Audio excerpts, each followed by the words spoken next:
I fell in love with my Creator. How could I not love a Lord who said if I walked to Him, He would run towards me? How can I not love a Lord who loved me even when I felt unworthy of love? A Lord who listens to me, despite knowing everything my heart wants to pour out. A Lord who saw the warrior in me when all I saw were scars.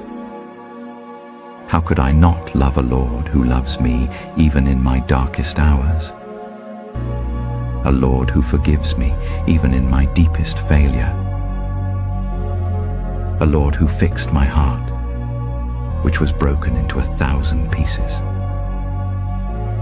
How can I not love a Lord who has blessed me with everything I could possibly ever ask for? I fell in love with my Creator, and everything fell into place.